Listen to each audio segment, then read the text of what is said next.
Vale, vale, de acuerdo. Muy bien, buenas tardes a todos en Medellín. Esperemos que... aquí ya está Edison. En Manizales. ¿Nos oyes, Edison? No parece. Va y viene, va y viene. Bueno. Hola, Edison, ¿nos oyes? Sí, por fin. Estamos ya conectados. Víctor, estamos conectados. Adelante, procedan. Perfecto. Estábamos esperando que se conectaran para empezar. Muy amables, gracias, disculpen. De acuerdo. Bueno, contamos hoy con el placer, el gusto, el honor, ¿sí? Nos acompaña María Elvira Madriñán. Ella es la directora de la Fundación Salmona. Ella fue compañera de vida y compañera de trabajo de Rogelio Salmona, con lo cual pues es una persona muy importante en el estudio de toda la obra de Rogelio Salmona, de muchos de sus proyectos, sobre todo pues de un punto a esta parte. Y tenemos muy reciente la visita, la experiencia, en particular del Centro Cultural Rogelio Salmona en Manizales. Yo creo que todos quedamos con unas vivencias, unas imágenes muy sugerentes. Seguramente habrá preguntas. Invitamos sobre todo a los estudiantes que aprovechen la presencia aquí de María Elvira. Ojalá la acribillen a preguntas, inquietudes, no se corten, cualquier cosa, ¿cierto? La podemos contar contigo. Entonces, nada, le doy la palabra a María Elvira y sobre todo, primero que todo, agradeciendo que saque tiempo y nos pueda compartir. Yo le sugerí que si podría hacer algo relacionado precisamente con este proyecto, ella pues accedió y nos va entonces a hacer una charla al respecto. Muchas gracias, María Elvira. Y te escuchamos. Gracias, Víctor. Gracias, Jaime, Edison. Pues sí, creo que es pertinente, después de la visita, pues entender cuál es el proceso que siguió ese proyecto, que fue un proceso largo, como podrán ver. Pero sobre todo no hablar del proceso como tal puntual, sino entender cuál es la génesis de un proyecto, ¿cierto? Ahí me parece que para ustedes es importante pues tener eso presente. Entonces, ¿y aquí cómo pasa? Espera un segundo, aquí vamos acá. Ok, listo. Vale, aquí sí pasa. Sí. Aquí. Bueno, listo. Bueno, entonces, para hablar de ese proyecto, pues hay que ver en qué momento histórico se gesta, ¿cierto? Pero un proyecto no surge solo, de un momento, ¿no? No es una idea, una iluminación que aparece, sino eso viene como todo un proceso previo, que en este caso, ese proceso previo venía de los proyectos que lo precedieron. Pero no solo de los proyectos, sino también, pues, de conocimiento, de inquietudes, de intereses, para poder proyectar esas ideas hacia un futuro. Entonces, cuando hablamos de ese proyecto, pues tenemos que echar para atrás y sin duda uno de los referentes o autorreferidos, ¿cierto? Proyectos es el edificio de posgrados, que supongo, pues al menos los de aquí lo conocen, no sé si todos, pero... y yo los invitaría a que miraran el proyecto más como desde la composición, ¿cierto? Mirarlo más sintéticamente y vemos cómo está compuesto por un patio cuadrado, un rectángulo, unos semicírculos que empiezan a armar toda una espacialidad. Y esto pues tuvo un proceso muy, muy largo, que no, pues no es el caso venirlo a mostrar, pero pues me gustaría que se fijen bien en esto para que vean todo lo que de ese proyecto pasa a los proyectos siguientes. Entonces, aquí hay otro proyecto que seguramente no es conocido porque no se construyó, y está justo entre el edificio de posgrados y el de la Biblioteca Virgilio Barco. Y ese es la Corporación Autónoma Regional para Risaralda. Y aquí podemos encontrar justamente estos elementos que ya habíamos mencionado, de esta especie de claustro, el espacio del patio cuadrado, los semicírculos, y lo vamos a hablar desde la geometría, pero en realidad pues no se habla solo de la geometría, pero quiero es como que lo miren más sintéticamente. Entonces aquí, si se dan cuenta, aparece este primer patio de llegada y aparece un gran espejo de agua. Y después hace todo el recorrido. Aquí vemos las imágenes de ese proyecto, donde encontramos cosas muy familiares al edificio de posgrados, pero ya empezamos a encontrar unos cambios fundamentales. O sea, cada proyecto empieza a generar unas transformaciones que se van consolidando de un proyecto al otro.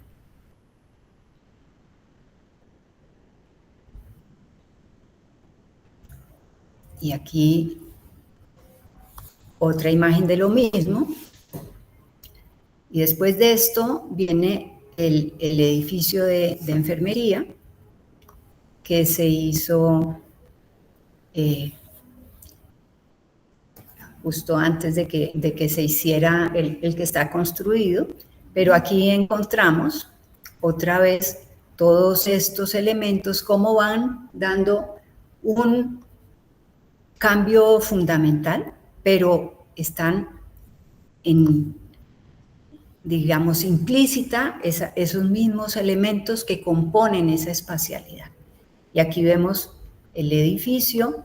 Obviamente cada uno va respondiendo a los usos y a las necesidades en este caso de las enfermeras. Tenía una serie de patios para que pudieran descansar en los momentos intermedios. Y de ahí pasamos a la Biblioteca Virgilio Barco, que sin duda pues muchos la conocen. Y vemos, no sé si se recuerdan del proyecto de la Cárder. Mira, está el tal patio cuadrado de acceso, está el espejo del agua, están en diferentes grados de proporción esos mismos elementos. Y esto era esta búsqueda previa de cómo se va ajustando esa geometría a unas condiciones de un terreno, a unas intenciones espaciales.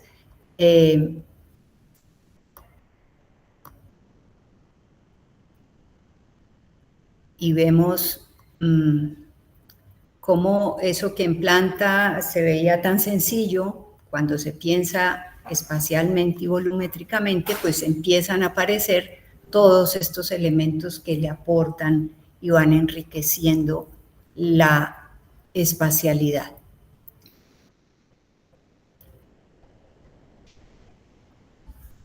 Y de ahí pasamos al Fondo de Cultura Económica, al Centro Cultural Gabriel García Márquez, donde vemos que hay un gran salto, ¿cierto? Ya no encontramos todos esos elementos que estaban presentes, y lo muestro porque no quiere decir que siempre haya que quedarse con lo mismo, explorando con los mismos elementos, sino que de un momento a otro hay uno que logra hacer como un cambio y abre una espacialidad y una búsqueda diferente.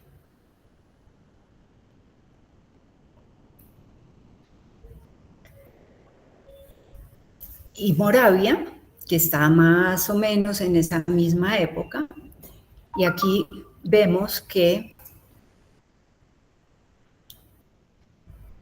va y viene, o sea, no es una continuidad y no es como una necesidad de seguir con esa misma exploración, y vemos cómo estos dibujos realmente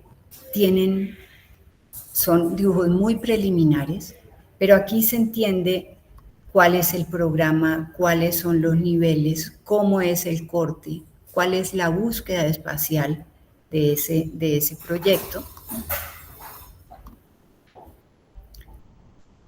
Y sobre todo, y lo más importante, es cómo ese proyecto entiende el lugar y cómo responde a esas características, no solo del lugar, sino de la población que lo va a usar. ¿Cierto? Moravia, para quienes no conozcan, era el barrio más peligroso de Medellín. Se creó en un basurero, era el antiguo basurero de Medellín, y sobre los escombros y los desechos empezaron a consolidar un barrio informal. Y Moravia está en el corazón de ese barrio. Y entonces, ¿por qué pasó todos esos proyectos? Porque el proyecto de Caldas inicia realmente en el 2003. O sea, tiene una larga historia, y se termina construyendo la primera etapa en el 2018. Entonces, con esto lo que quiero es mostrarle como todas esas dudas, esas búsquedas, los ires y venires a través de los años. En el momento en que deciden hacer el proyecto, querían hacer un gran centro cultural que sirviera no solo a la universidad, sino a la ciudad entera. En ese momento, el gran teatro que había en Manizales estaba cerrado, entonces se pensó que este debería ser el proyecto de la ciudad, el teatro de la ciudad, y se complementaba con museo, con una biblioteca, con el conservatorio, con una sala de exposición. O sea, era un programa bien ambicioso. Y aquí vemos esos primeros esquemas donde pues ya había unas búsquedas anteriores que ya las vimos, y esa búsqueda servía como punto de partida para esta exploración nueva, ¿cierto? Esto quería que fuera un lugar de cultura. Y para toda esa exploración, pues lo más importante es entender ese lugar, dónde se va a construir. Obviamente está Manizales, pues que ya sé que estuvieron por allá. Entonces, el Cerro San Cancio, que es pues como uno de los íconos de la geografía de Manizales, las laderas por toda la ciudad, y esto que está aquí en amarillo era el espacio para hacer el proyecto.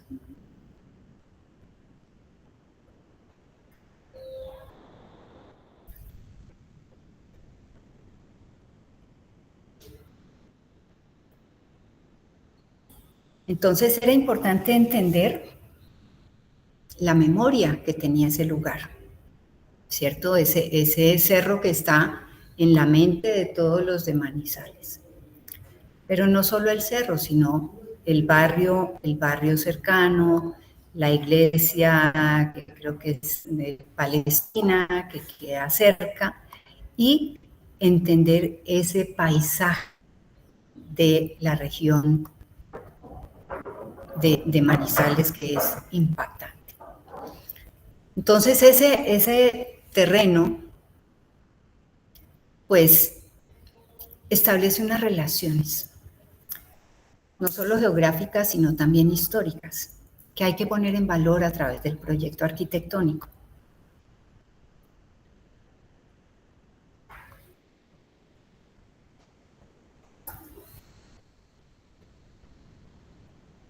Y este es el lugar. Por aquí pasa la vía que conecta con la parte alta de la universidad. Y si se dan cuenta, la pendiente que tiene esto, y aquí se alcanzan a ver, ahí estaban como las estacas donde se definía. No se alcanza a ver.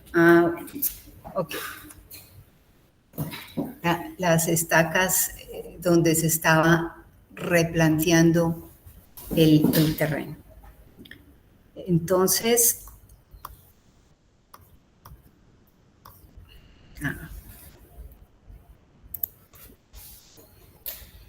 se inicia ese proceso exploratorio para ver cómo esa arquitectura que se iba a proponer podía enriquecer ese lugar.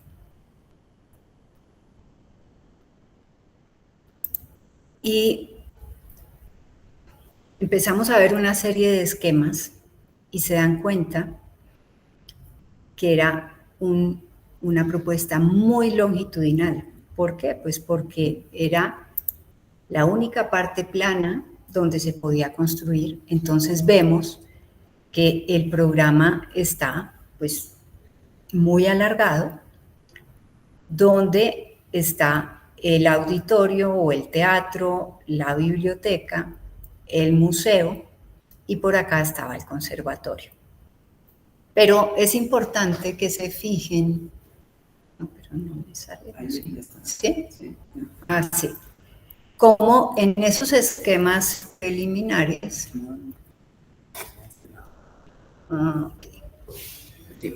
empiezan a aparecer los cortes, entender el lugar desde esa topografía, ¿no? Y aquí está esa fuerte pendiente, por eso el proyecto estaba muy alargado. Y esos trazos pues respondían a esas condiciones. 1, de la topografía, 2, de la población y 3, al lugar. Y nos damos cuenta cómo estos elementos tan fuertes empiezan a moverse por diferentes partes de la composición, ¿cierto? No se sabía exactamente dónde convenía, y esas decisiones se toman básicamente porque,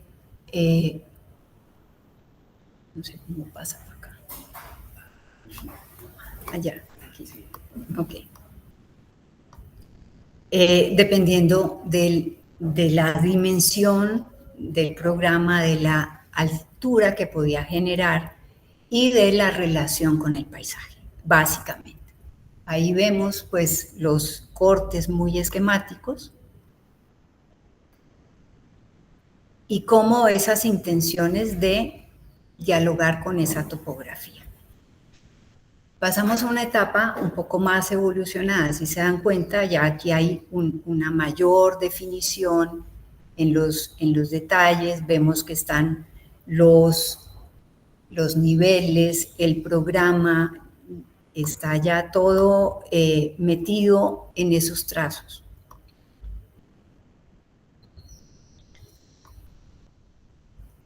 Y pues con eso se buscaba igual, ¿no? Que eso respondiera a una idea espacial, a esas condiciones particulares y a ese lugar. Y estos esquemas, esto es ya como esa última etapa, si vemos que están como muy afines.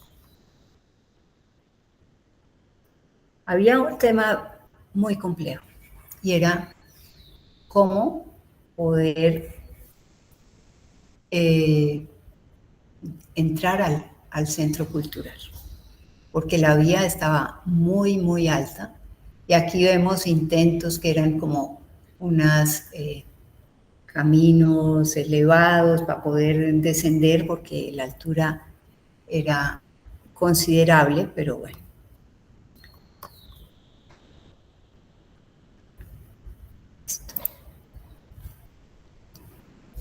Y así se llega al anteproyecto. Se entrega ese primer anteproyecto que respondía a este programa, que era exposiciones, museo, teatro, biblioteca, conservatorio,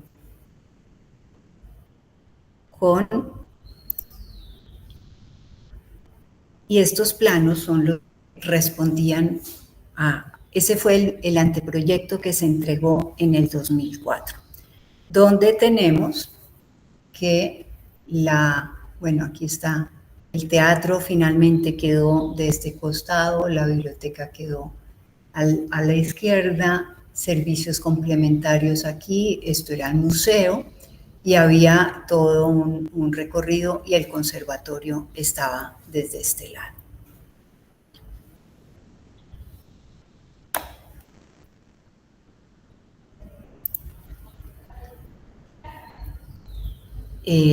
Era un proyecto, un programa muy ambicioso, y pues esto fue lo que se entregó. Aquí están, miren bien los cortes, como la idea de lo que se tenía, ¿cierto? Un edificio muy alargado, muy tendido, muy alargado, para poderse acomodar a las cotas del terreno.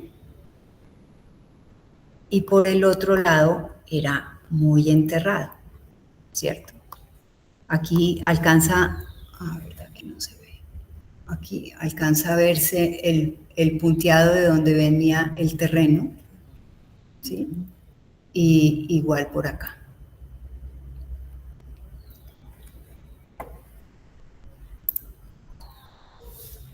Desafortunadamente se entrega el proyecto y se queda guardado como 4 años en un cajón, cambió el rector, el proyecto, pues nada. Después llega un nuevo rector que supo del proyecto y dijo, me interesa hacerlo, pero hay que cambiarle el programa, porque ese programa está muy robusto y presupuestalmente va a ser muy difícil. Entonces ajustaron el programa, le piden a Rogelio que haga el ajuste del programa. Rogelio ya estaba muy enfermo y él hizo estos esquemas donde en principio estaba ahí comprendido pues la reducción de ese programa. Y otra vez pasó el tiempo, Rogelio fallece, no se hace nada, después me contactan a mí para que ejecute, o sea, vuelva a hacer otro anteproyecto con base en ese nuevo programa. Y pues parto, obviamente, de esas ideas que habían sido las que habían servido para hacer el proyecto, y de los esquemas que había dejado Rogelio.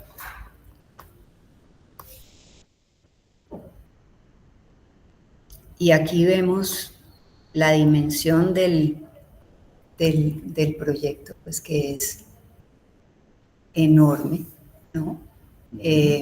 Porque no había posibilidad ni de subir ni de bajar, era una pieza muy larga. Con base en esos esquemas, este fue el del 2004, el que ya se había entregado. Voy a ir pasando como de uno al otro. Este fue la interpretación de esos esquemas que estaban, pero desafortunadamente ese proyecto, cuando se lleva a hacer consulta de norma, entonces había que dejar unos aislamientos mayores, había que empezar a compactarlo porque no era posible. Entonces, si se dan cuenta, ya en esta es la versión final, el proyecto se contrae, se comprime, se amplía, se estrecha un poco para poderlo hacer, y en ese nuevo programa lo que se quería era que la biblioteca fuera lo más importante, porque entre tanto el teatro de Manizales ya lo habían restaurado, entonces era cambiar los valores de las áreas. Y este fue el proyecto que se entrega. Aquí están las diferentes niveles. Está la biblioteca con el mezanín,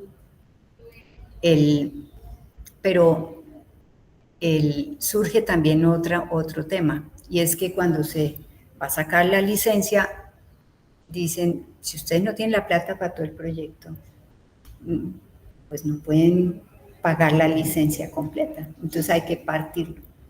Y un proyecto que no fue pensado para ser hecho en etapas, pues tocó echarle como un serrucho, que es lo que está hoy en día. Entonces, al pensar cuál sería el mejor sitio para cortarlo, pues pensé que era este punto, ¿no? Que era como el vestíbulo a través del cual uno entraba. Entonces, bueno, esas son...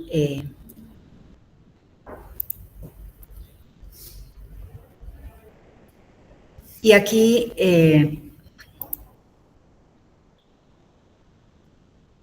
vemos estas imágenes que uno no pensaría que fueran, o sea, estas son las de la primera versión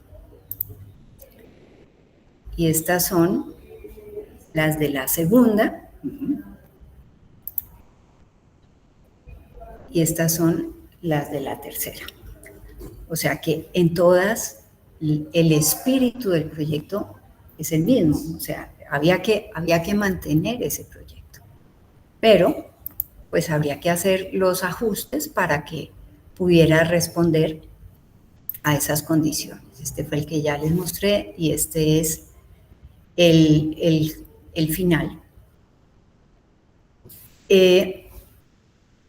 Con una anécdota que cuando se hizo el replanteo del proyecto y empezaron a pensar en la cimentación, fui a la obra y me dicen, le solucionamos un problema. ¿Y cuál? Dijo, levantamos el proyecto 3 metros para que no se les entierre por acá. Entonces, 3 metros es una cosa enorme, y entonces les dije, ¿y qué pasa abajo? Porque el proyecto va a quedar volando sobre... eso no lo pensamos. ¿No? Y no sé si ustedes vieron desde la parte de abajo, el proyecto quedó como parado en unos zancos horribles. No sé si lo vieron por la calle de abajo. Bueno, pero...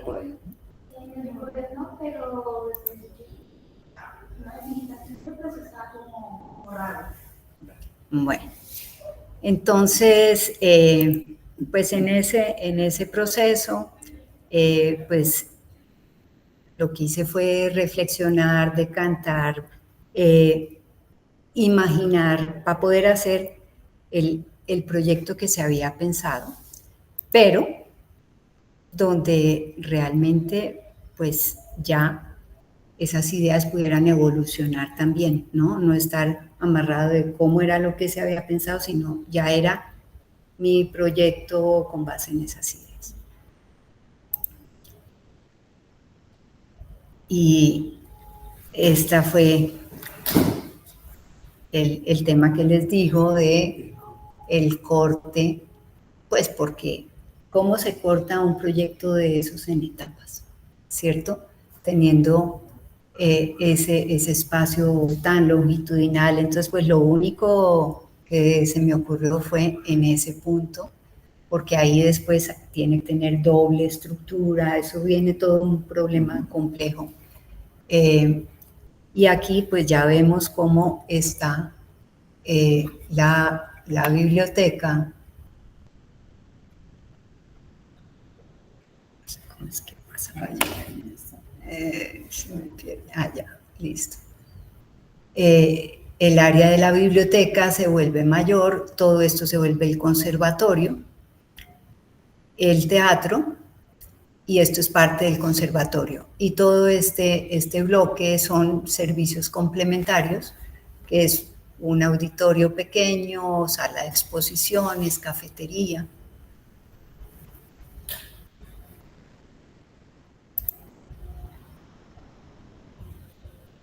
Y aquí vemos lo que les mostraba del terreno, pues esto estaba enterrado y esto lo subieron hasta acá. Entonces, pues este pedazo aquí quedó horrible porque después se pensaba que lo que sacaban de las excavaciones lo pudieran poner en esta parte para poder tender el talud, pero pues tampoco se hizo. Entonces, y aquí vemos pues el corte transversal, longitudinal, perdón,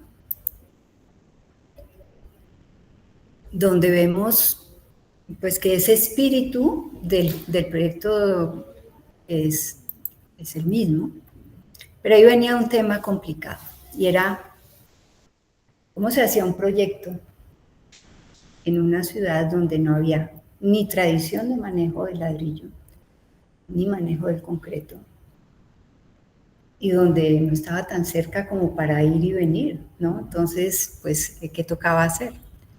Era hacer escuela, poder enseñar a los albañiles, a los constructores, cómo poder hacer el proyecto. No es que ellos no supieran, ¿cierto? Sino cómo se hacía con base en lo que nosotros queríamos que se hiciera. Entonces se hizo toda una labor de transmisión de conocimiento, enseñar con los constructores cómo se hacen las formaletas, cómo se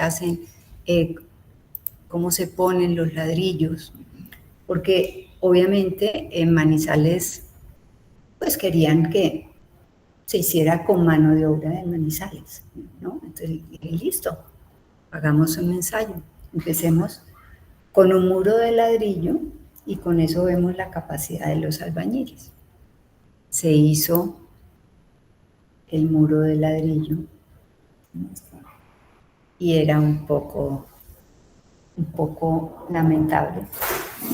Entonces, pero hasta que no lo vieran y no se les dijera por qué no, porque es que poner ladrillo es fácil, cemento y se echa y ya, ¿no? Entonces, era decir, esto se debe hacer así, un muro se hace de tal manera. Entonces empezó, se llevaron a personas que habían trabajado con nosotros, aquí en Bogotá, y fue uno el constructor que también había trabajado y dimos unos talleres, cómo se hace la formaleta, cómo se maneja el concreto, en fin, todo eso para que realmente el resultado pues fuera de buena calidad. Para hacer el concreto, pues tocó hacer una investigación, porque tampoco había experiencia, nunca se deja o se había dejado un proyecto en concreto a la vista, siempre el concreto se enchapaba. Entonces queríamos que se hiciera en concreto ocre a la vista. Para eso, pues primero se ensayó con arenas de la región. Esas arenas son del río. entonces daba un concreto muy oscuro. Entonces ensayaron llevando arenas desde el valle, lo que era un exabrupto, o sea, llevar una arena para poder hacer un proyecto, o sea, el costo era muy alto. Entonces optamos por ponerles pigmentos al concreto, pero pues con unas microdosis, los colores, mira, lo que iba saliendo. Entonces, finalmente, bueno, eso fue todo un proceso hasta que finalmente pues se logran unos tonos. Esto eran pues todos ensayos. Y hasta que logramos escoger el concreto del color que queríamos. Y sobre todo lo importante era tener presente que no queríamos formaletas metálicas, industriales, sino que quedara como una tradición del uso de las formaletas en madera y que eso pudiera enriquecer con un nuevo lenguaje. Y esta cita de Borges pues me parece como pertinente, o sea, todo lenguaje es un alfabeto de símbolos, cuyo ejercicio presupone un pasado que los interlocutores comparten. ¿Cómo transmitir a los otros el infinito Aleph que mi temerosa memoria apenas abarca? Entonces empezamos con las formaletas. Para hacer las formaletas también hay todo un proceso, que no se pueden ver las puntillas, que tienen que quedar combatientes. Al principio no creían mucho, hicieron las primeras pruebas y le salieron todas las puntillas a la vista. Entonces, pues, o sea, hacían caso después de que habían experimentado a la manera que ellos lo hacían, ¿no? Entonces, al entender que sí era importante, entonces ya se organizó todo, eso fue como toda una instalación para poder hacer las formaletas con la madera que era, justo para poderla utilizar varias veces. Esta es la formaleta de las columnas circulares del primer piso, que tienen una altura considerable. Y aquí vemos cuando se desencofra la primera formaleta. Obviamente, la primera siempre hay cosas que arreglar, que corregir. Y bueno, avanza el proyecto. Y aquí vemos cómo pues está toda la estructura de concreto a la vista. Pero para hacer eso, pues obviamente hay todo un rigor en las formaletas. Uno, las dimensiones de las tablillas, o sea, para que no se desperdicie nada. Las medidas también que vienen con base en las medidas de la madera en el comercio y cómo se disponen en el espacio. Entonces aquí vemos que seguramente vieron estos triangulitos. Estos triángulos aparecen al empatar las dos partes del círculo, quedan unas cuñas. Entonces, en vez de cortar diagonalmente cada vez que se empata una con otro, porque eso hace que esas tablillas después no se puedan usar, lo que se hace es que se enfatiza para que quede evidente esas cuñas, que es lo que ha de empatar estos planos en las superficies circulares. Y aquí vemos lo que fue la elaboración de esa formaleta. Aquí está claro el tema de las cuñas que les decía, la madera se corta completa y aparecen estos elementos que después lo que se hace es pues se resaltan, ¿cierto?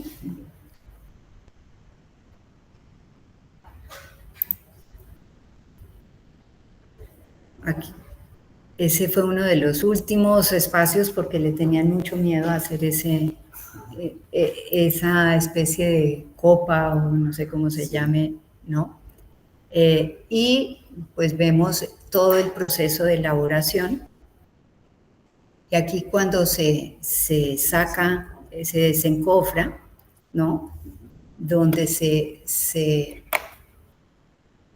ve pues como todo el rigor de las tablillas que se van traslapando, manteniendo un ritmo y las cuñas que quedan a la vista. Entonces, para hacer eso, pues se requiere ese rigor y esa precisión en la elaboración de todos los detalles para que el concreto respondiera a esas características. Y aquí vemos, pues como hay una serie de círculos, cuadrados que van intercalándose, entonces vemos cómo el cuadrado se inserta dentro de un círculo y va jugando esas dos geometrías. Eso se volvió como una fabricación de todo tipo de elementos, de lámparas, de lámparas para las superficies curvas también. Aquí vemos las que se ponen en las columnas circulares. Eso se volvió de verdad todo un medio de exploración para poder sacar el mayor provecho con el diseño de las luminarias y de todos los elementos de concreto. También se hicieron las escaleras caracol, pues que es algo que ya se había hecho en diferentes obras, pues lo han visto en posgrados, en la biblioteca, está desde las Torres del Parque, que en las Torres del Parque la escalera caracol viene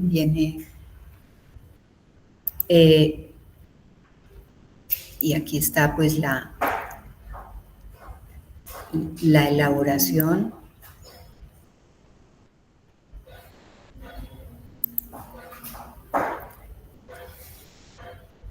Y este fue el otro de los puntos complicados, ¿no? Era cómo lograr hacer esa gran apertura. Eso es todo un tema de ingeniería increíble, y ver cómo las formaletas, los forclamps y todo esto van jugando con un ritmo, porque se vuelven la piel del proyecto, ¿no? Entonces, si se dieron cuenta, en realidad el proyecto está hecho con concreto, con ladrillo y pues madera en algunos casos, pero no es más. O sea, todo este lenguaje se logra con básicamente dos elementos. Pero, pues todo tocaba, cuando se va a construir algo en concreto, tienen que tener definido todo hasta el último detalle, porque después no se puede intervenir.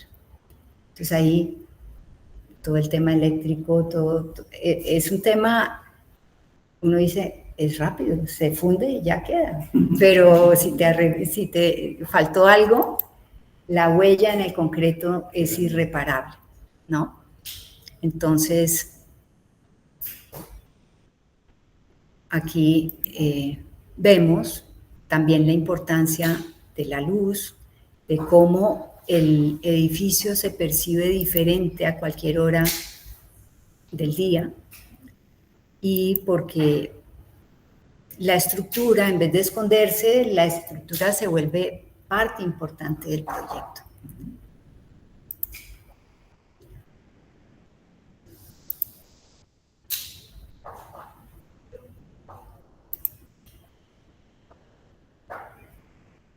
Y el color ocre era fundamental. Rogelio, cuando pensó en ese proyecto, había pensado hacerlo todo en concreto.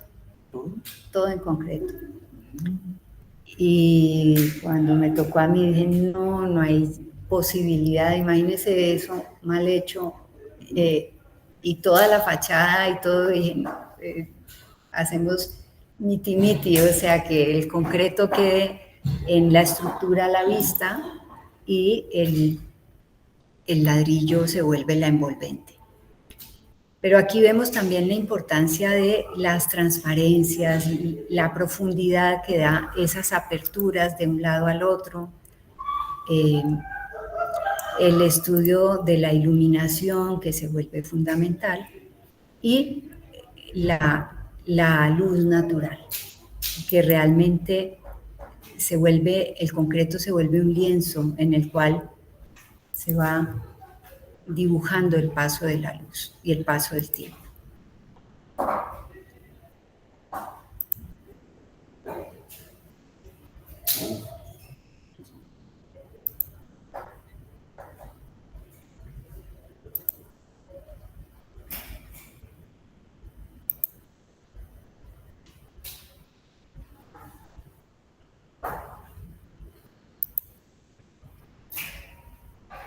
Y esa arquitectura, aparte pues de lo técnico, también es importante tener en cuenta cómo sí resalta las características del lugar, ¿cierto?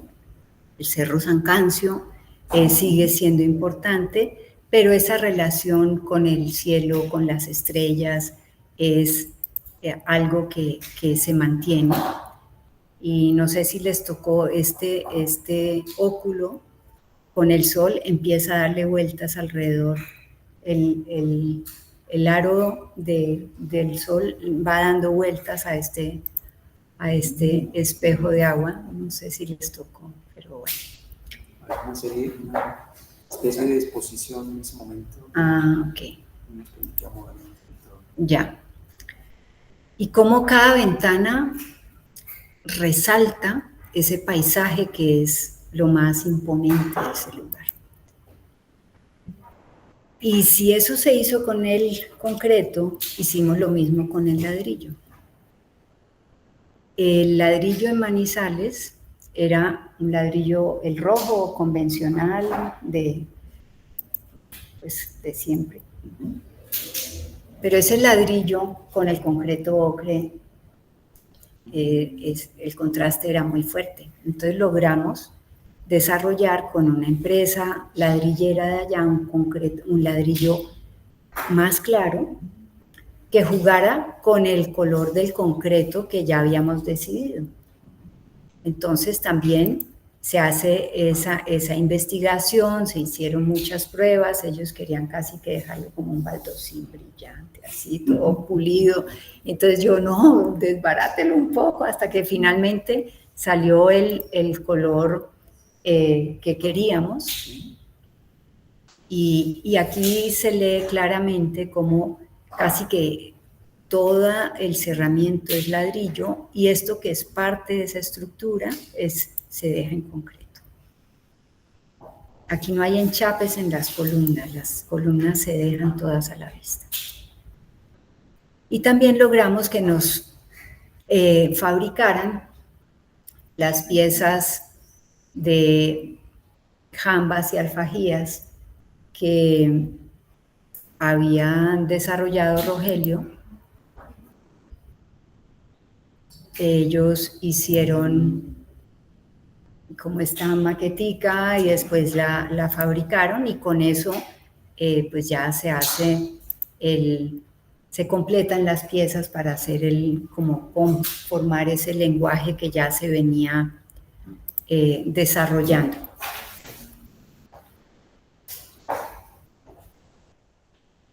David, tienes una muestra, ¿no? Sí, pues nos llamaron a explicar que era muy curva y fuimos a hablar con una contratista para que nos regalara a ellos, pero una muestra. Ok. Bueno, entonces lo bonito de todo esto es que, pues, como les mencionaba, también se enseñó a los albañiles. Ujú.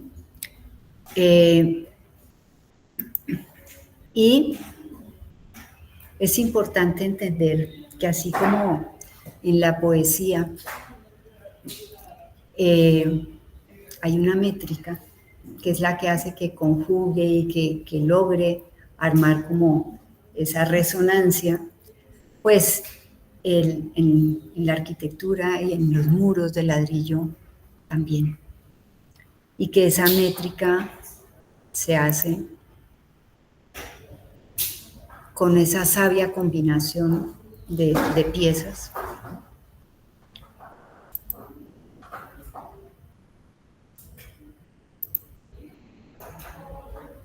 Y usamos ese ladrillo de mil maneras, ¿cierto? En las cubiertas, en los pisos. Tratábamos de hacer calados, pero allá no se permitió por el tema sismo resistente, no se pudo, entonces quedó, en vez de tener esa transparencia que era lo que se buscaba, no se pudo. Pero bueno, igual le sacamos provecho. Entonces, así como con el concreto se hace las formaletas, con los muros de ladrillo se hace igual, se piensa, el muro de ladrillo hay que pensarlo antes de construirlo. Y primero se hacen los planos, que ahora los miraremos, porque pues no se podía improvisar nada. O sea, yo no podía dejar que los albañiles hicieran a su parecer. Entonces tocó hacer pues cada plano y la manera como se van componiendo, ¿cierto? Entonces están una hilada de sogas, una de 2 sogas, un tizón, esa es la manera, y otra hilada de sogas, eso es como, sogas son las piezas largas, horizontales, y los tizones son las chiquitas. Pero eso se armaba en seco. Entonces, aquí vemos cómo se formaba todo antes de poder elevar el muro para estar seguro que no quedaran errores. Y el punto de partida siempre es el eje de ese tizón. Pero, obviamente, cuando llega a en algún momento hay que hacer ajustes, porque, pues, por más de que el proyecto está pensado en múltiplos de ladrillo, hay unos puntos donde hay que hacer precisiones. Entonces nosotros dibujamos cada muro donde lo que está en naranja son las piezas que se cortan. Todo lo otro son piezas completas, o sea, y alcanzan a ver, bueno, está con medidas, cada eje con las medidas, justamente para ¿no? La primera hilada, la segunda hilada, los ejes a los tizones, los ejes y las piezas que se cortan, que son estas, que van en otro color, y está la medida de cuánto tiene que cortarse. Entonces, esa era la única manera de lograr, pues, que el proyecto tuviera una buena factura.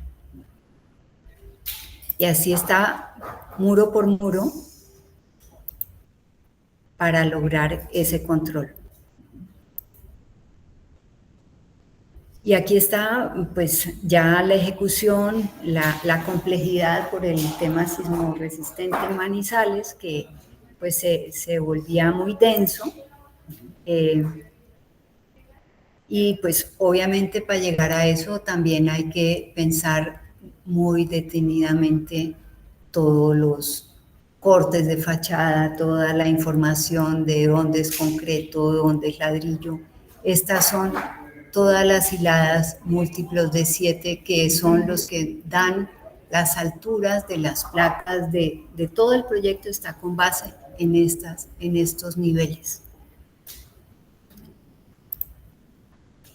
Y pasamos también a los pisos, porque pues el piso también es ladrillo. Entonces, y queríamos de alguna manera rememorar las geometrías de las cerámicas quimbayas. Y como es un edificio complejo que tiene círculos cuadrados, pero los cuadrados no son cuadrados tampoco, o sea, hay toda una transición entre espacios y otros. Entonces hicimos también el detalle de cómo se arman los pisos. Cuando llevé el dibujo de este piso, me dijeron, eso no lo podemos hacer. Pero ¿por qué? O sea, no, eso es imposible, eso es muy complejo. Sí lo recibimos, pero no. Entonces dije, bueno, vamos a entender que eso es un sistema muy sencillo y era un espacio cuadrado con una geometría circular, ¿no? Entonces, obviamente el punto central pues era el centro de este espacio. Empezamos a trazar los ejes con base en el diseño y lo fácil era que las medidas se sacaban con el mismo ladrillo, o sea, ellos iban, mira, con este mismo ladrillo iba haciendo la transición para que esa medida fuera fácil. Entonces, se les enseña el sistema, lo entienden, ¿cierto? Y finalmente se dan cuenta que hacer esto y hacer toda la complejidad del otro era muy fácil, ¿no? Había que seguir los radios, los ángulos y el mismo ladrillo es el que va marcando la transición. Y vemos, el ladrillo tiene que dilatarse, porque si no, con los cambios de temperatura se revienta. Entonces, estas piezas que se dejan sin pega son las que permiten que se muevan y marcan el diseño en el piso. Finalmente, pues queda el espacio con el diseño. Lo más bonito no es tanto el diseño, sino ver la emoción y la satisfacción del albañil que hizo eso, ¿no? Y se volvió, mejor dicho, le cambió la vida. Y eso me parece que es de las cosas bonitas. Y aquí vemos cómo es ese principio que estaban viendo de manera independiente. Claro, ya cuando lo ven aquí se les pierde un poco ese sistema. Y eso mismo pues sucede con el resto del proyecto. Como te digo, esto es un cuadrado que no es cuadrado, está cortado por una diagonal que tampoco es la diagonal, o sea, esto es una geometría bien compleja. Entonces, aquí vemos cómo se logra manejar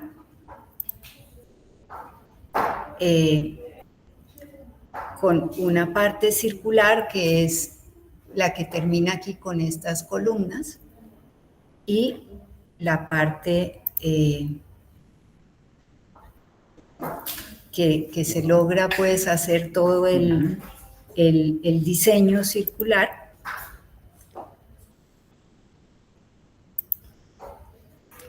Y después cómo empata para que no disuene con eso, con esta otra geometría.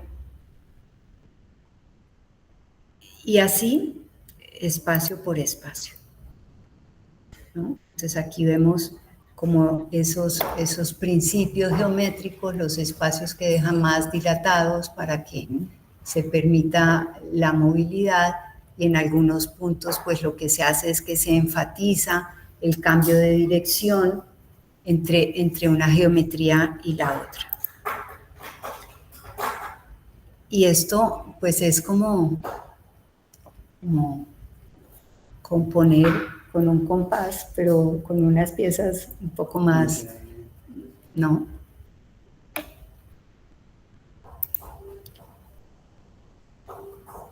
Y vemos cómo todo el proyecto se vuelve como una artesanía, ¿no? Esta es una foto de esas que toma piso. Entonces aquí se ve el piso, el óculo y la cubierta, o sea, es como casi circular.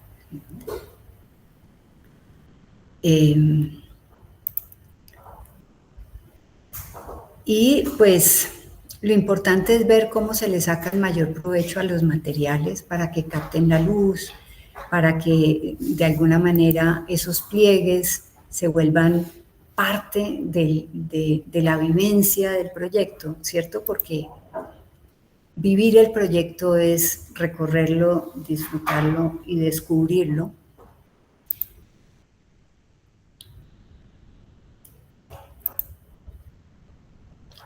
Y cómo fenómenos se replican, ¿no? También en el... Y así pues las sombras, las luces, los brillos, los reflejos forman parte de esa arquitectura que se hace cambiante. Y era tratar de sacarle el mayor provecho a esa geometría, ver cómo se profundiza, cómo se hacen esas formas que se replican dentro de las mismas formas.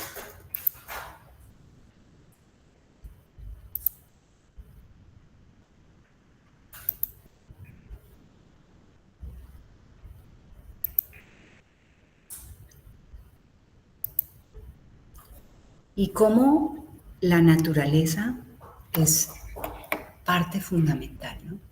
Como siempre está abierta para tener en cuenta ese contexto. Y bueno, ya para concluir, pues entre el concreto y el ladrillo, la arquitectura se vuelve ese descubrimiento que involucra la experiencia, que es lo que me parece importante, ¿no? Y dentro de esa experiencia están las transparencias, las exploraciones por la geometría, pero también el paisaje, la geografía.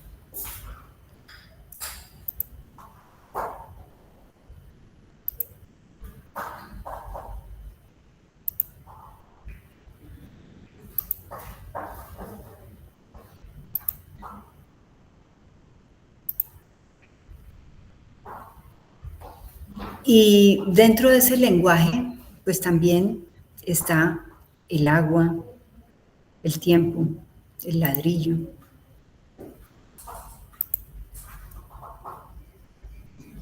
Mira, aquí, pero solo tengo una, sí, empieza a moverse y por la tarde está de un lado y por el otro está del otro.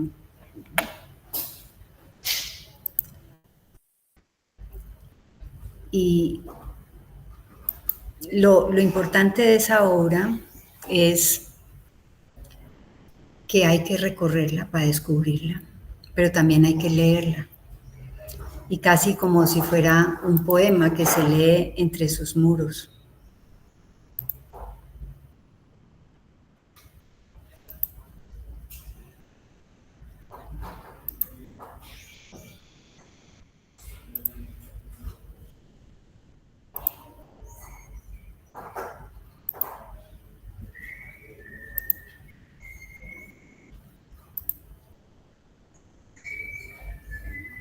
Y las cubiertas pues también tiene los mismos diseños del piso.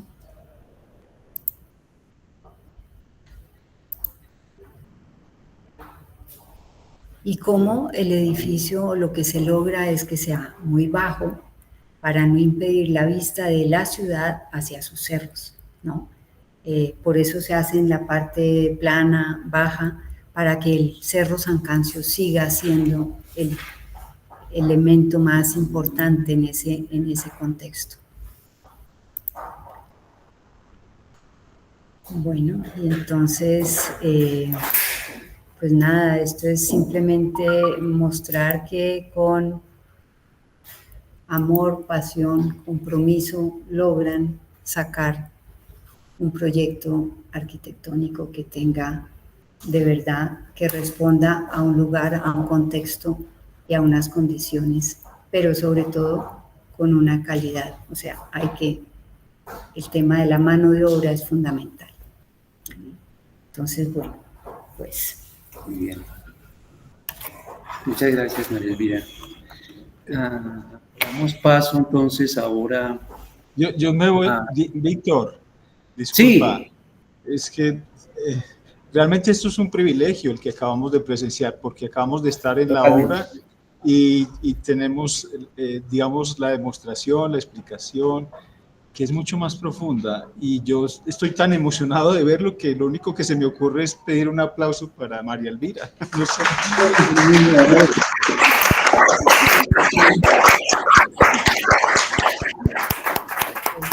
Muchas gracias. Sí, pues sí, también tengo preguntas, pero la verdad es que esto es un privilegio porque hemos podido constatar directamente en la obra y luego venir y tener toda esta explicación, me parece maravilloso. Muchas gracias, María. Sí, eso está bien, porque muchas veces uno habla de una obra y no la conocen, sí. Entonces es muy distinto cuando la han vivido, ¿no? Y no visto por fotos, entonces muy bien.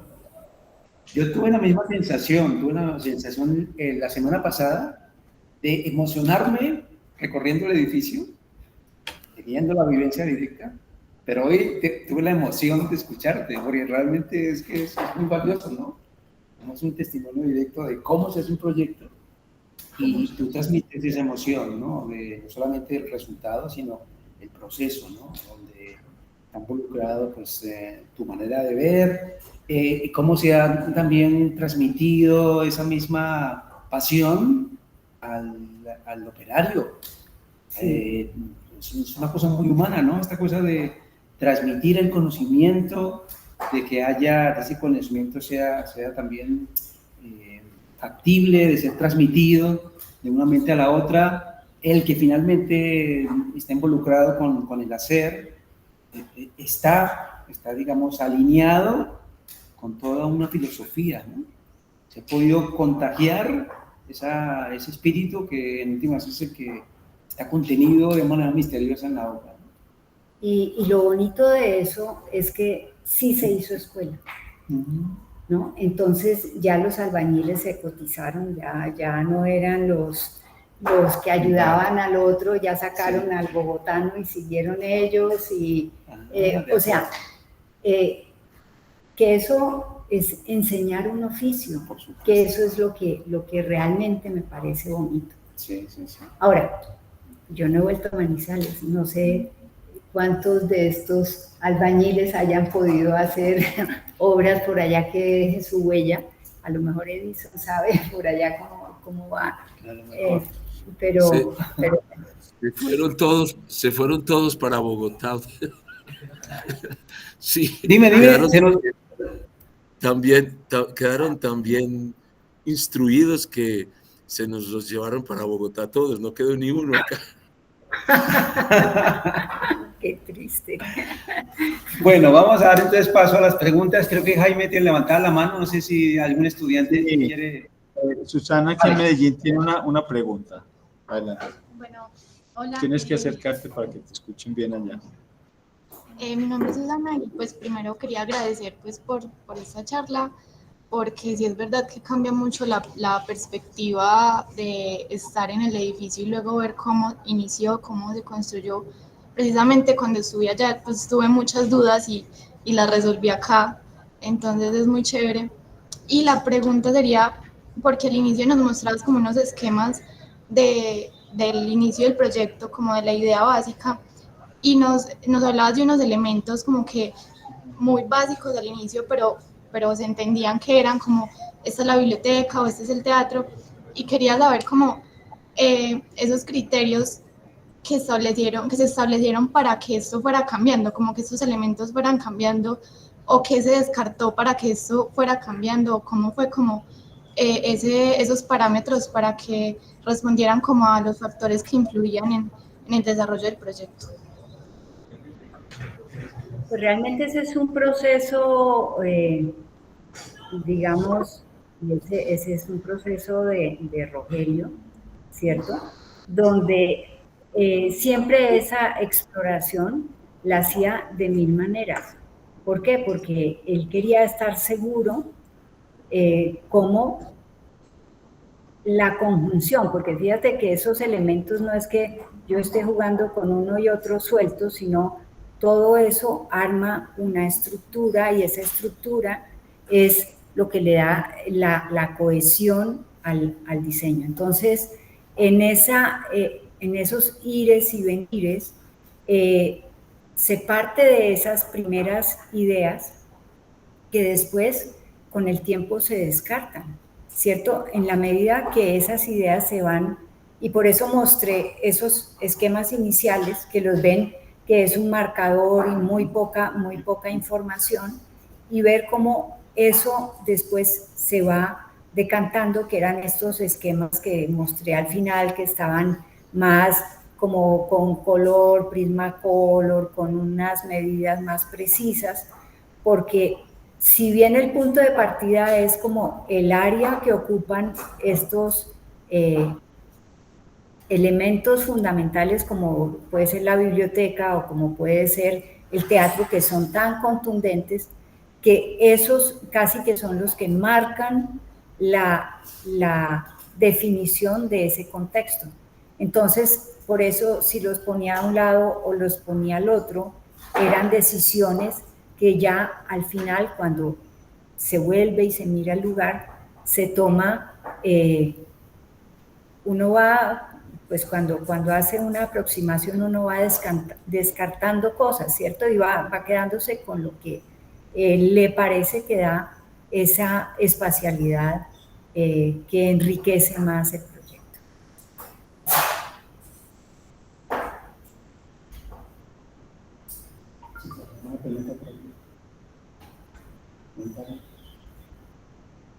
Sí, en Manizales hay un estudiante. En Manizales hay un estudiante que quiere preguntar. Ven. Dale, chévere. Buenas tardes para todos, Medellín, Bogotá, María Elvira. Hola. Yo quisiera preguntarte, pues, para mí, no sé si para el caso de algunos de aquí de Manizales, uno tiene la posibilidad de ir bastante allí. Y a mí me parece que por más que uno vaya, siempre se encuentra algo nuevo, siempre se encuentra algo distinto. Por indiferente que vaya uno con la mirada de arquitecto, siempre está mirando uno al piso, el techo, las paredes. Y, por ejemplo, tú ahorita mencionabas que tú definiste el ladrillo como recubrimiento exterior y dejaste la estructura de concreto a la vista. Desde la perspectiva de uno que si mucho lleva 3 años aquí con esta perspectiva de arquitectura, te quería preguntar, y además tú siempre al lado de Rogelio, ¿cuáles fueron estos retos técnicos de usar el ladrillo o el concreto que particularmente tú definas? Pues mire, Manizales, por sus condiciones climáticas, casi no tiene ladrillo, ¿cierto? Porque se llena de humedad, porque no existe esa tradición. Y el concreto es aún más complejo por el tema justamente de la humedad del clima. Como comenté, Rogelio había pensado que ese proyecto fuera todo en concreto. Yo ya había hecho la Alianza Francesa, que también es un edificio de 7 pisos que se hizo todo en concreto. Y había vivido esa experiencia que es es encantador hacerlo, pero la complejidad de que todo tiene que estar resuelto, absolutamente todo, dije, ¿y qué tal que esto quede mal en esa fachada y que no hay nada que hacer? Entonces por eso opté, ¿no? Hagámoslo de miti-miti, la mitad en ladrillo, que de alguna manera es más fácil controlar que un concreto mal hecho, una formaleta que quede mal, ya, y desbaratar eso es imposible, ¿no? Entonces era un gran reto, y era un reto con los dos materiales, porque a mí me decían, pero ¿cómo vas a hacer eso en ladrillo en Manizales? Si en Manizales es que no se usa el ladrillo se humedece, el ladrillo se llena de hongos, entonces, pero pues hay productos que ayudan a que hay hidrófugos que permiten que el agua no se quede, o sea, eso fue un reto y fue un riesgo, ¿cierto? Pero yo creo que pues con el paso del tiempo se ha comportado bien. No sé, hace rato no voy a Manizales, pero además el espacio está muy abierto, muy despejado. Yo creo que tampoco hay esas condiciones que lo afecten, pero no sé, no estoy ahí en el día a día. Muchísimas gracias, María Elvira. Bueno.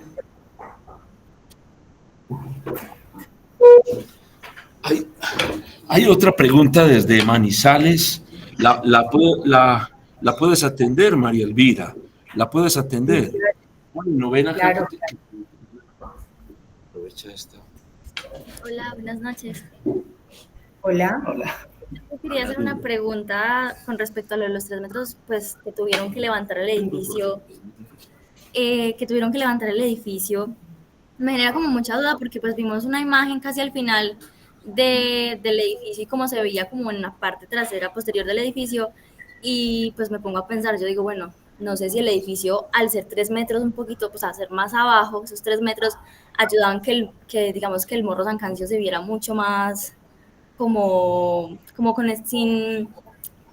visualmente más abierto, y también digamos que el barrio que daba, que es Palermo, se viera como más horizontal, como esa horizontalidad que se buscaba. No sé si se buscaba en el edificio realmente. Mira, se corta mucho, pero creo haber entendido lo que preguntas. Y es, sí, el hecho de haber subido el edificio, pues fue un tema, y lo hablo desde la decisión de los constructores, ellos pensando en que no quedara enterrada parte de la biblioteca, porque en realidad iba a quedar enterrada, pensaron que era mejor levantarla, ¿cierto? Pero esas decisiones pues no se toman en una sola vía. Esas decisiones pues toca tomarlas en ambos lados, y siempre se tuvo presente que pues iba a estar enterrado, y sin duda, pues por más de que la topografía allá, la vía desde donde uno ve el Morro San Cancio no se afecta para nada porque el edificio está mucho más abajo. Pero sí, esa es una de las cosas que a mí me quedaron doliendo, porque la parte de abajo pues quedó como si nunca se hubiera acabado. Entonces, al menos dije, entonces sembrémosle algo que tape eso, porque el edificio no llega. O sea, había todo un tratamiento exterior con una serie de niveles que pudieran ir bajando cuando uno sale de la biblioteca, del punto de abajo, que hay esa terraza, ¿cierto? La sala inferior de la biblioteca, Sí. que está esa terraza ahí enfrente, Sí. ahí había un espejo de agua y había una serie de plataformas que iban bajando y se iba peinando ese terreno. Obviamente el presupuesto pues no llega, y había todo un sistema de cómo recorrer esa ladera y aprovechar para crear ese paisaje. Pero el recurso se acabó, el paisaje o el terreno, como había dicho, iban a botar la tierra que sacaban de las excavaciones para que al menos subiera ese nivel, pero tampoco se hizo. Entonces el proyecto del lado de abajo, que ya no me acuerdo si eso es oriente o occidente, bueno, no me acuerdo, quedó como montado en zancos, ¿no? Entonces, al menos que le hubieran sembrado una vegetación que le tapara esa parte, sería buenísimo, ¿no? Porque se hizo toda una propuesta paisajística también, y eso tampoco se hizo. Se había logrado y habíamos logrado un convenio con el Jardín Botánico, que ellos llevaran todas las plantas que propagan ahí, que no salen, y que se pudieran sembrar ahí, se armara toda una propuesta paisajística, pero pues tampoco, o sea, el final de los proyectos siempre lo que se recorta es el exterior y el paisaje. Entonces esperamos que algún día se pueda hacer. Muchas gracias. Creo que hay preguntas en Medellín. Los chicos ya preguntaron, preguntaron nuevamente y ninguno tiene preguntas, pero yo tengo un comentario que hacer y surge de una anécdota que me contó Marco Montes, que es un prestigioso arquitecto de aquí, paisa de Medellín. Cuando se estaba haciendo el edificio de Moravia, el maestro Salmona ya estaba enfermo y llamó a Marco para solicitarle que él le ayudara con la construcción del edificio. Y entonces Marco lo llamaba por teléfono de tanto en tanto para preguntarle cosas, y entonces me refiere Marco una anécdota que me parece bien diciente, y es que le dice: maestro, estoy poniendo las hiladas, así como lo mostró María Elvira, pero no me concuerdan estas con las otras. Entonces el maestro Salmona por teléfono le dice: ¿y usted ya reparó en la séptima hilada cómo le está terminando esta hilada? Pues no lo he hecho. Ah, pues ahí está el error. O sea, tenía metido el edificio en su cabeza, lo tenía todo concebido en su cabeza, así como ahora María Elvira nos lo acaba de detallar con esos planos supremamente depurados de cada pared, de cada suelo, de cada cielo raso, de todo asumido en la cabeza. Y entonces se me ocurre como una cosa que puede parecer un tanto romántica o sensiblera, si se quiere, y es que el oficio del arquitecto es un asunto tan integral y tan poderoso que requiere mucha paciencia, que requiere mucha paciencia y mucho cariño. Entonces, bueno, ya lo dice un poco María Elvira cuando lo escribe también, pero me llama mucho la atención eso, o sea, el hacer las cosas con cariño, porque de verdad, hacer los planos de la formaleta, del hormigón, tablilla por tablilla, dibujarlo, poner todas las hiladas de ladrillo, saber cuántos tizones, cuántas sogas, no sé qué, es una tarea ingente que requiere mucha paciencia, pero sobre todo, si no sientes amor por lo que haces, no puedes hacerlo. No sé, María Elvira, ¿qué piensas? Sí, eso es cierto, y lo que dices de que Rogelio tenía en la cabeza todo es, y cuando él llegaba a la obra entraban en pánico todos, desde el constructor hasta el más raso de los obreros, porque obviamente él pues no era una persona que hablara suave, ¿no? Él era vehemente, contundente. Y para complementar la anécdota que tú mencionas de las hiladas de Marco, estas formes que les mostré que se hacen en seco, eso es el punto más complejo de la obra, ¿cierto? Cuando estaba Rogelio, él no dibujaba los planos con los ladrillos y con todo eso, porque él estaba en la obra, él lo hacía, o sea, todos esos diseños de pisos lo hacía directamente en obra. Pues yo al tener que hacer esto en Manizales, pues era la única garantía de que eso quedara bien hecho. Pero, por ejemplo, cuando empezaba en una obra y le decían a Rogelio, bueno, vamos a hacer los formes. Y Rogelio, bueno, y ahí temblaba el constructor, todo el mundo, el maestro, y le tenían los formes hechos en el piso, en frente pues a las fachadas. Entonces Rogelio llegaba y miraba, y todo el mundo se miraba, pensando, pasamos la prueba, ¿no? Porque él solo lo miraba y miraba, entonces,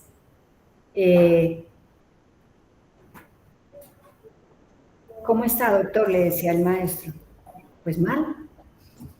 Dice, ¿pero por qué? Porque mire, es que aquí está esta hilada que responde a esta ventana y esto viene con esto y esto con esto. Y la segunda hilada está así. Le dijo, ¿sí? ¿Y qué pasa con la ventana arriba? Cuando usted ponga esta piecita allá arriba que le sale con esa ventana. Ah, es que no lo habíamos tenido en cuenta, ¿no? Entonces, es esa visión integral del proyecto desde, o sea, en todas las etapas. Y eso hacía de verdad que los proyectos salieran pues con la calidad de ejecución que salían, porque él estaba en la obra más tiempo que los maestros, que los constructores. Él estaba en la obra todo el tiempo. Por ejemplo, el piso del Archivo Nacional, eso lo hizo él sin un dibujo previo, parado ahí con los obreros, en la biblioteca, en posgrados. De eso no hay dibujos. Él lo hacía directamente. Aquí tenemos una pregunta de una estudiante. Vamos a ver si conseguimos. Pásate para aquí para que te oigan.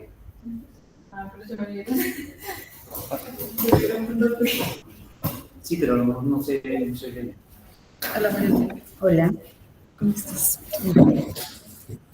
Tampoco me viene igual. Sí, aquí te vemos, Ana María. Sí. Es que sé cómo está. Ok. Mi cuaderno. Bueno, tenía una pregunta. Nada, ya me puso nerviosa. Mentiras, es muy acogedora. Bueno, tenía una pregunta que es como, puede ser un poquito personal. Entiendo que, según lo que explicaste, pues digamos que en la ejecución del proyecto, en el diseño, iniciaron un anteproyecto pues antes con Salmona. Luego pues ocurre que él fallece y veo que tú continúas con sacar el proyecto adelante. Mi pregunta es, ¿cómo es ese proceso? Tal vez, ¿cómo lo llevas tú emocionalmente como de continuar un poco el legado de Salmona? Guardando también su esencia, haciendo los cambios pues que pedían que eran necesarios después, guardando también esa esencia, pero también dándole pues tu propio toque, ¿no? ¿Cómo fue ese proceso? Pues, al principio no fue fácil, ¿sí? ¿Por qué? Porque uno decía, ¿cómo lo hubiera hecho él? ¿Cierto? Uno tenía como esa cosa de... Eso, ¿no? Sí. ¿Qué tal que yo haga esto y así no estuviera pensado? Y seguramente, y al principio te digo que era como tan temerosa de ir a como generar cualquier cosa que irrumpiera esa idea, pero eso no te deja trabajar, ¿no? Eso, por eso ese primer ejemplo del 2008, pues tú ves que es casi que literal copiado lo que estaba, pues no literal, pero sí estaba muy tratando de interpretar esas ideas.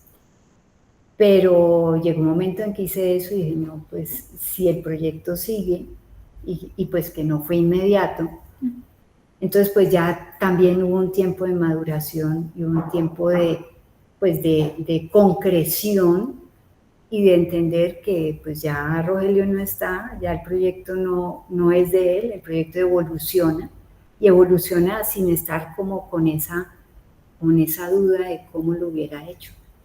¿Cierto? Es ya dejar que esas otras ideas aparezcan sin que griten, ¿no? Pues porque el proyecto, si uno ve los 3 o los 4, uno dice, pero aquí qué cambio hay, si está igualito, ¿no?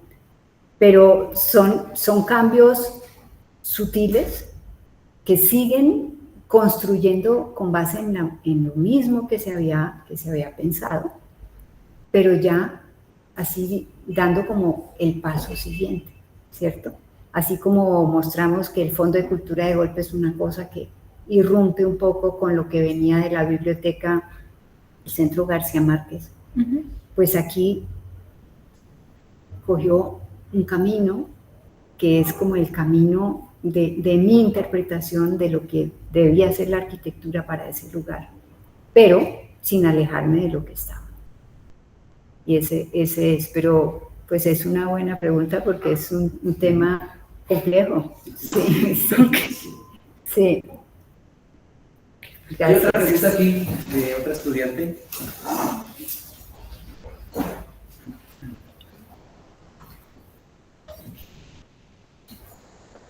Buenas tardes. Buenas tardes. Mi duda surge muy en torno a la curiosidad del por qué nace ese, o qué inspiró ese cambio, ese rompimiento entre lo que se venía de la Virgilio Barco, de posgrado de Humanas, hacia lo que fue después del Centro Gabriel García Márquez y en adelante.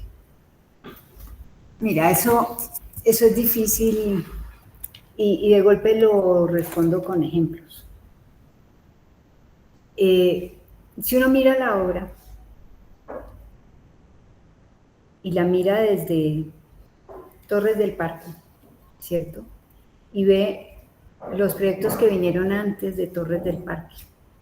Está posgrado, está el Polo, está la Fundación Cristiana de Vivienda, está una serie de proyectos de vivienda muy por ese estilo, Usatama, Cavipetrol, y de golpe de esos que venían con unas cubiertas inclinadas, con una búsqueda muy, muy afín, de golpe hay un esquema que uno veía estos techos inclinados y de golpe una idea de que uno dice, ahí surgen las Torres del Parque, ¿no? Entonces es una búsqueda que se va dando proyecto a proyecto, pero que llega un momento de, pues yo no digo que sea de maduración, sino es que pues uno no se puede quedar en la misma idea siempre. Esas ideas tienen que ir evolucionando.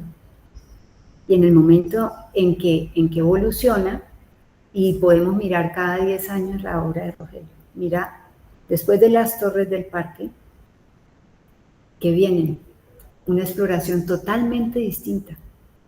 Casas con patio, muchas viviendas de patio. Empieza primero con un semipatio, porque la Casa Amaral, no sé si la han visto, que tiene un patio que no está recintado. Después viene la Casa Alba, que es un patio casi colonial, completamente definido, y así empieza esa evolución, hasta que después de eso, ¿qué pasa? Casa de Huéspedes, 10 años después. ¿Cuál es el cambio entre Torres del Parque y Casa de Huéspedes? Es radical, ¿cierto? Y así miramos, Casa de Huéspedes, ¿qué pasa 10 años después? Entonces, viene, después de Casa de Huéspedes, ¿qué viene? El Museo Quimbaya, que estuvieron visitándolo, el Centro Cultural Jorge Eliezer Gaitán, y viene una serie de casas que empiezan a explorar con esos patios en diagonales, y de golpe a uno de esos patios lo gira y empieza a buscar cómo rompe la perspectiva, y llega a el Archivo General de la Nación. ¿Y qué es el archivo respecto a la Casa de Huéspedes? Otra cosa totalmente diferente, ¿no?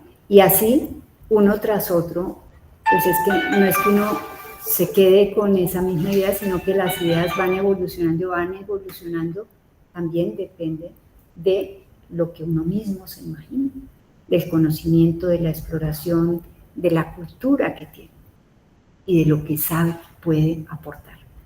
Entonces, esos cambios radicales se van dando no de un día para otro, ¿cierto? Porque muchas veces de un día para otro, entonces se vuelve inconsistente esa búsqueda. que eso pasa en muchos arquitectos, que un día se vuelve posmoderno y el otro día se vuelve no sé qué y el otro día no sé qué. Aquí hay una solidez conceptual, una solidez cultural, y eso se va enriqueciendo a medida que se van haciendo los proyectos. Entonces, ese es como la respuesta, espero que haya sido clara.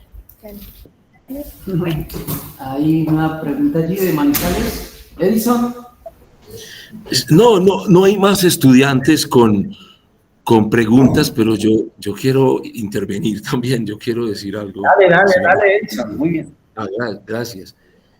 Bueno, primero, yo creo que el edificio es una obra maestra,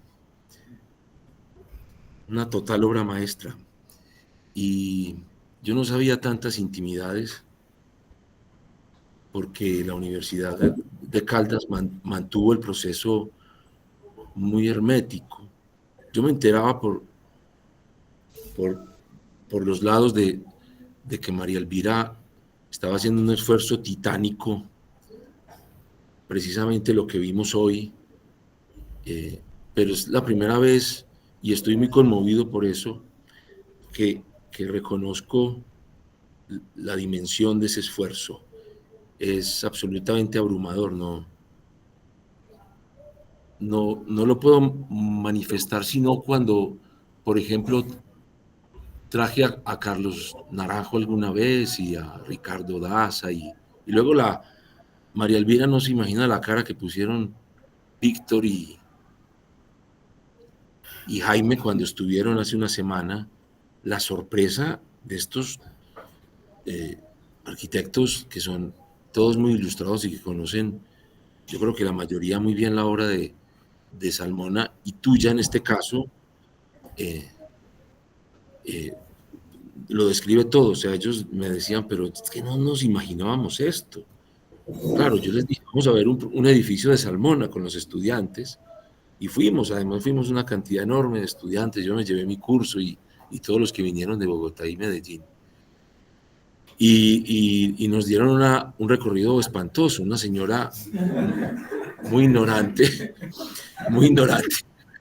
decía unas barbaridades que nosotros no lo soportamos porque es algo que ellos tienen establecido como un protocolo y no dejan que otro hable del edificio, pero hicimos lo posible por soportarlo y salió muy bien a pesar de eso. Pero decirte que las caras de estos, cuando lo ven, es al punto del llanto, y cometí el error de no llevarlos a la parte inferior, y todo lo que tú temes ver no sucedió. O sea, el edificio desde abajo se ve mejor aún. Es absolutamente espectacular verlo en el atardecer porque entendieron ustedes. Sí le taparon las papas peladas que estaban ahí. Se las tapó la manigua. Yo creo que ha crecido ahí algo y eso quedó en el olvido, por fortuna, pero solo quiero decir esto por algo que me parece en este momento muy importante, y es que el edificio no está terminado. Y no hay ninguna explicación ni ninguna justificación de parte, y yo me incluyo entre los culpables, de parte de nosotros, que tener una oportunidad como esta, que se te presenta muy rara vez en la vida, de tener un edificio de tal categoría en la ciudad, una ciudad tan pequeña, tan aislada en este momento, y tener una obra que se vuelve una lección permanente de arquitectura para llevar a los estudiantes.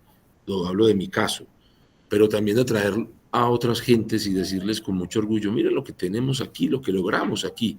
Claro, uno se endilga los éxitos de otro, en este caso nosotros los éxitos tuyos y los de Rogelio Salmona, pero es absolutamente imperdonable que en este momento no esté sucediendo nada en pos de terminar la obra y verla completamente finalizada para que se logre realmente el éxito absoluto con ella.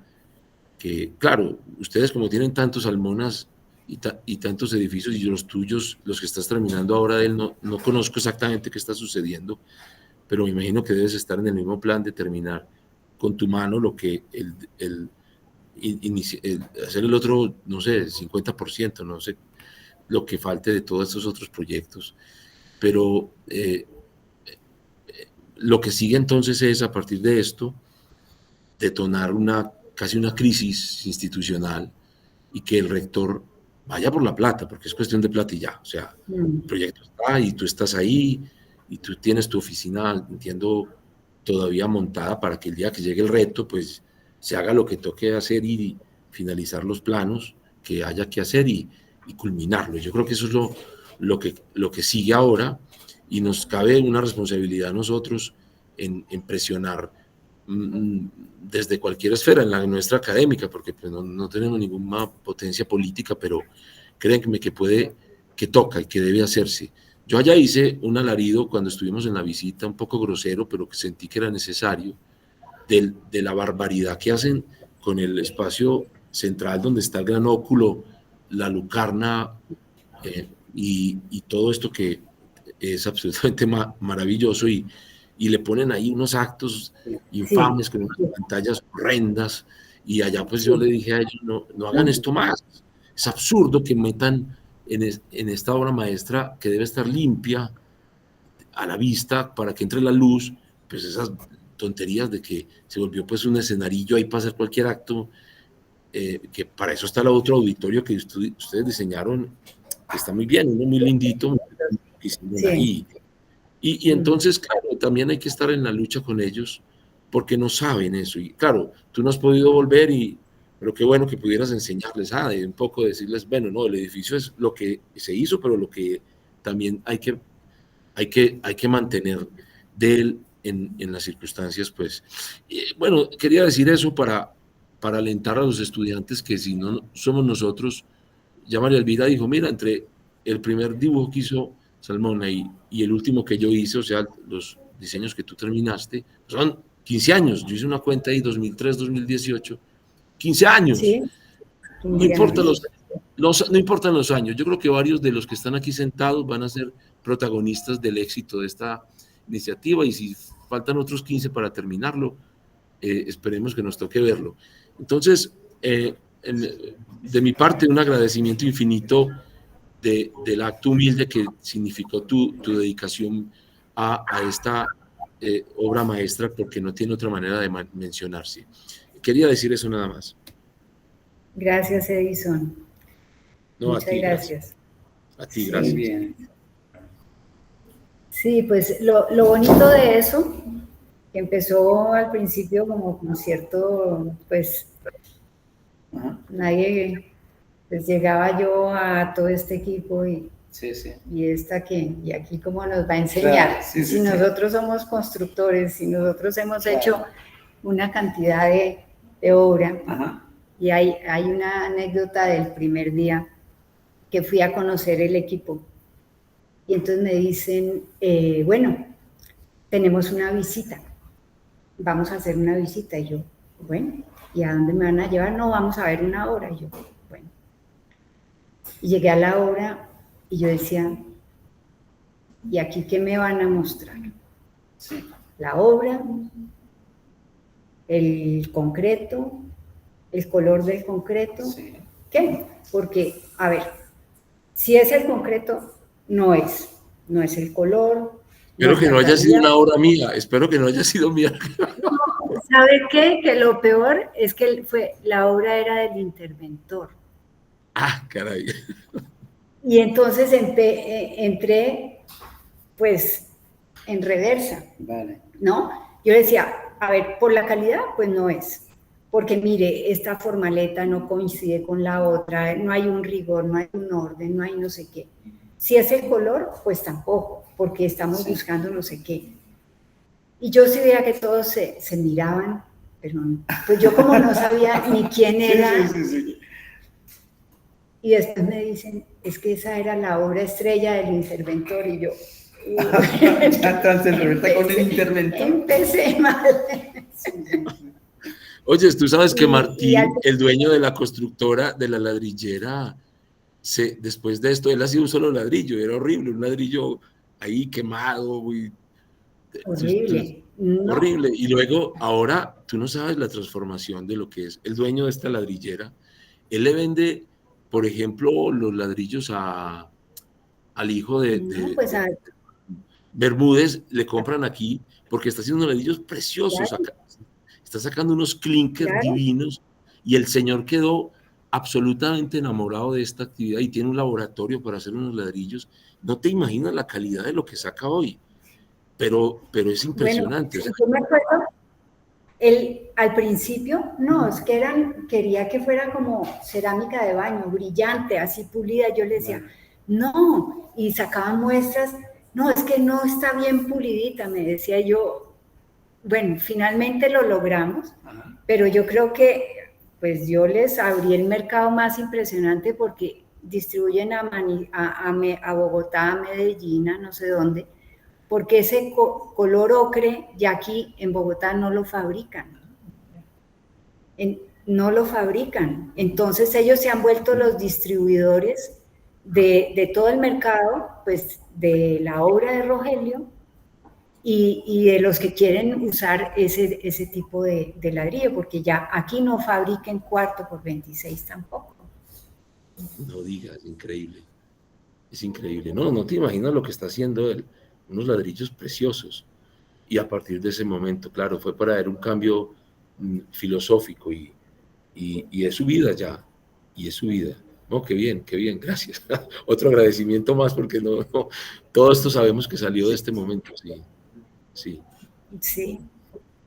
Definitivamente yo creo que hay que decir que dejaste huella y sigues dejando huella en el sentido de no solo la obra de arquitectura para el que pasa por allí, para los estudiantes, digamos, con experiencias como estas que nos compartes, ese proceso tan complejo, sino inclusive en este tipo de cosas, ¿no? La industria del sitio, que pues hay un antes y un después, ¿no? Después de la obra.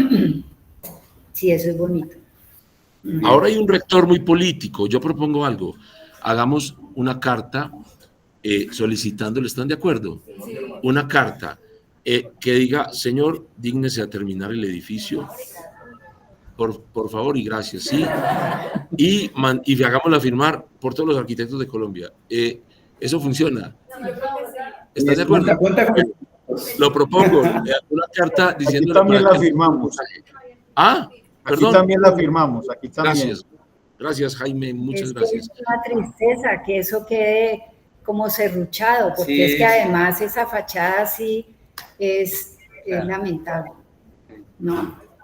Es lamentable. Hay que dar la batalla. Creo que es verdad lo que dice. Edison, tú haces el borrador, María Elvira lo revisa y lo distribuimos y lo firmamos. Sí, señor, de acuerdo. Y por las universidades. Tú tienes contacto con los estudiantes de todo el curso me van a ayudar a redactarlo porque va a ser bien, está bien así. Muy bien, hagámoslo. Muy bien. Bueno, compañeros, pues muchas gracias, María Elvira, de verdad. Gracias. Una lección. Adiós, gracias. Nos despedimos de Manizales. Voy a mostrar a los chicos, saluden. Un aplauso, por favor. Aquí hay muy pocos.